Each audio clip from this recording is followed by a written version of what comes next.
The following episode is brought to you by FFB Cast. Stay tuned for your very own custom podcast, and don't forget to subscribe to our YouTube channel.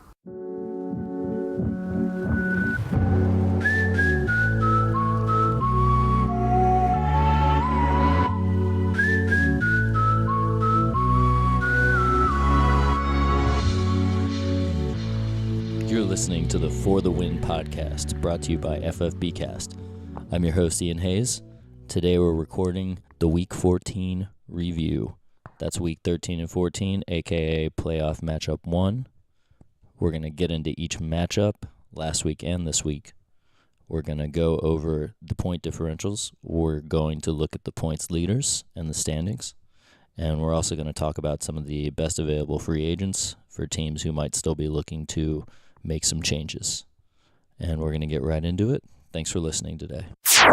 Now we're going to start out with the review of the Week 13 matchup between the 2 and the 3 seed. That's injury reserve versus House Calls R Us. Drew Brees let down injury reserve big time, but the score was incredibly disparate, let's just say.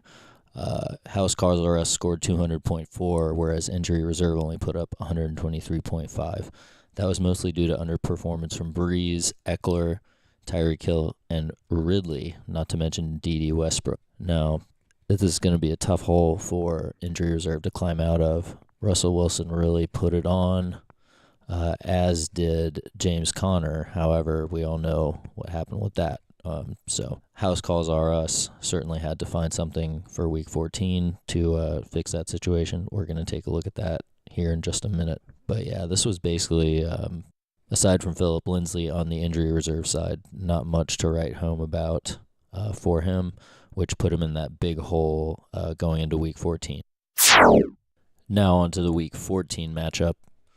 Unfortunately for injury reserve, the hole proved to be too big to dig out of. All his horses are in the barn. He's got total points of 272.8. Once again, really hate that he started Ridley. He might have gone Patterson instead. Not that I would have made that call, but, you had middling production from Westbrook, Ebron, and Lindsay.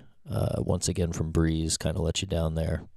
But I think just the start of this game was just too much to overcome for injury reserve after the 200.4 Week 13 from House Calls R Us.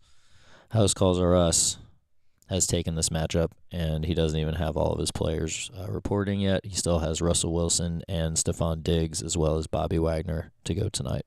So, better luck next year for injury reserve. Was a valiant effort, but House Calls R Us has a very strong team, and it looks like it's going to be tough for Game of Mahomes to go up against this guy. Next, we're going to go into the 1 and 4 seed matchup, Game of Mahomes versus Bucko 5. Stay tuned to FFB Cast. You're listening to an FFB Cast podcast. For more custom content, visit us online at ffbcast.com. All right, now we're on to the 1 and 4 matchup, Bucko 5 versus Game of Mahomes. Of course, Patrick Mahomes being the best player in fantasy this season has really helped out Game Mahomes. We'll take a look at that when we get to the standings and the top 3 teams record-wise, and we'll also talk a little bit of total points. But yeah, Week 13, massive. Once again, Patrick Mahomes, 33 points. He really carried him, as well as Christian McCaffrey. This is going to be a tough combo for anyone to beat going to the playoffs, as McCaffrey has been red hot. And Mahomes, he still has a great week against the best defense in the NFL, so you can just expect more of the same. He's got a big week coming up on Thursday against the Chargers, potential division on the line, so he's going to really want to show out, and I think he's going to be able to against the Chargers. But yeah, we had a solid week from a lot of these guys for Game of Mahomes. Certainly Hopkins, you want to see more from him. Hilton, you want to see more. Thielen, you want to see more. But overall, he's gotten more than 10 points from a good bit of his guys. So that's a 167.3 Week 13. On the other side, the 4 seed Bucko 5. Yeah, he fell prey to this bad Jared Goff in Week 13 at Detroit. Only put up 8.1, as well as only getting 3.9 out of Sanders. Sanders obviously lost for the season, so he started Doug Baldwin, only gave him 9.2. Obviously, Blunt, you were hoping he would fall in the end zone. That didn't happen this particular week. But yeah, we just had general underperformance. Good week from Tucker, but week 13 was not one to write home about for Bucko 5. Now on to week 14 and the 1-4 matchup. Game Mahomes versus Bucko 5. Same story. Even though Patrick Mahomes only got 20 this week, he got 25 out of Christian McCaffrey.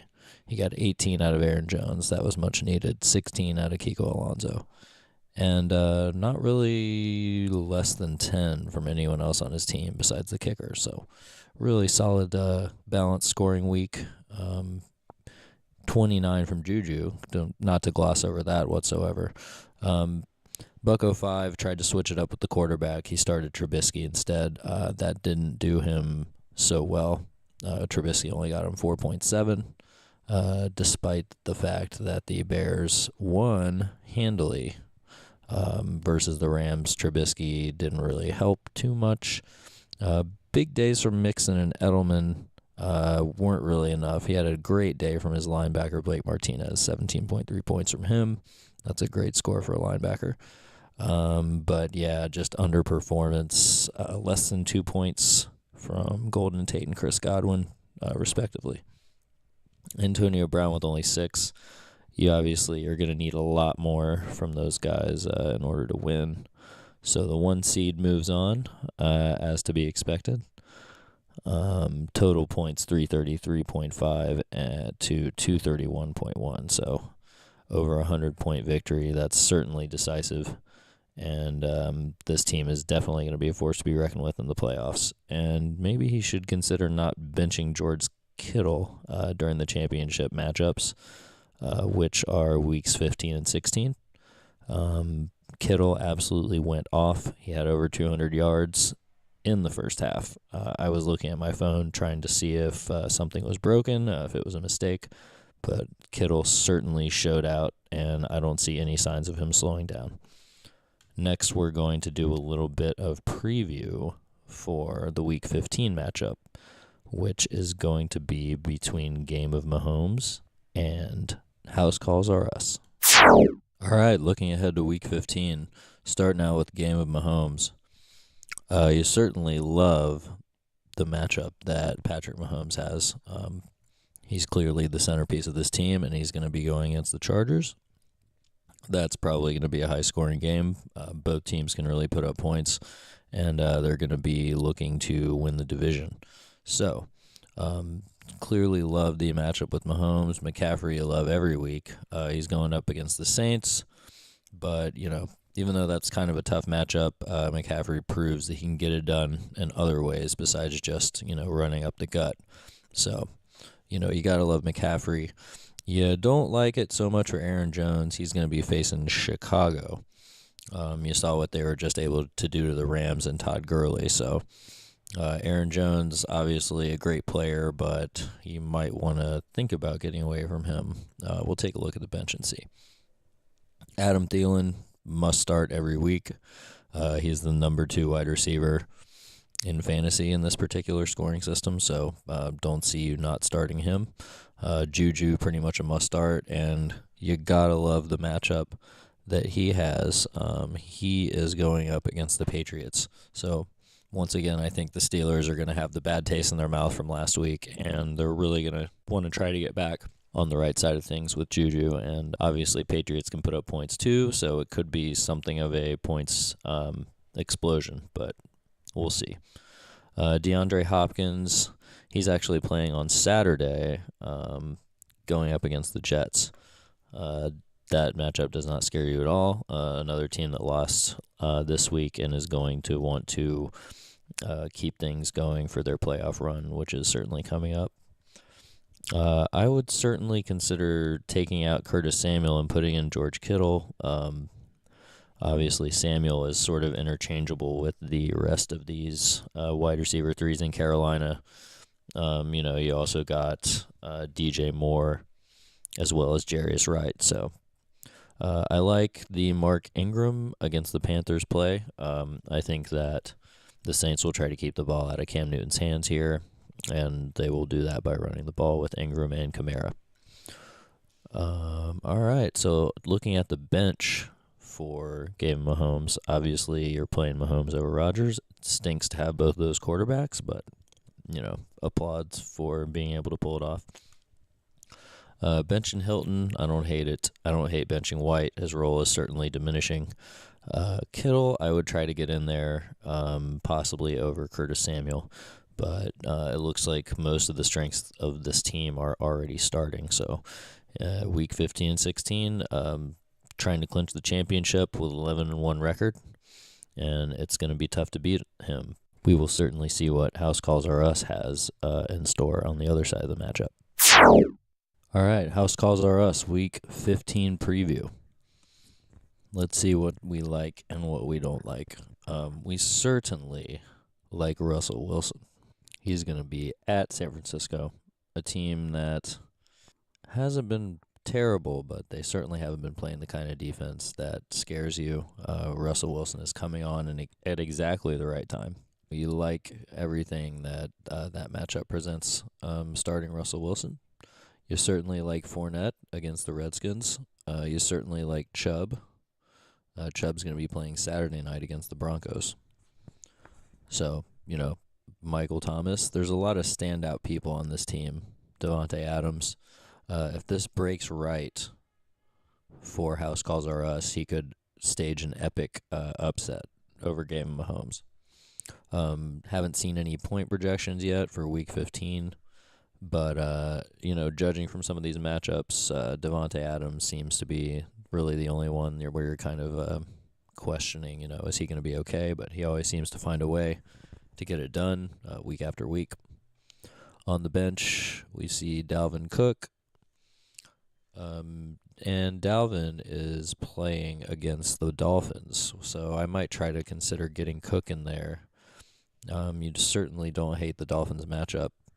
And, you could play Cook potentially over Fournette, judging from the ineptitude of the Jaguars offense as of late.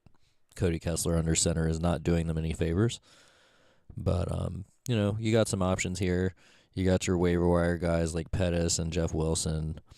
Certainly looks like he picked up Wilson to replace Connor, but he's rolling with Chubb, which I can't fault him for that. However, like I said, certainly could think about maybe getting Ware in there. I think the Chiefs are going to try to keep it out of Phillip Rivers' hands on Thursday night and try to make it hard for them to put the points up that they're so known for putting up on a week-to-week basis.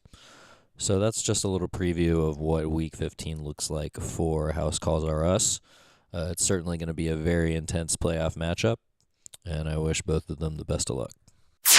Now we're just going to briefly look at the standings and point totals. Obviously, the standings are pretty clear at this point, with the 1, 2, 3, and 4 seeds being Game Mahomes, House Calls Are Us, Injury Reserve, and Bucko 5, respectively.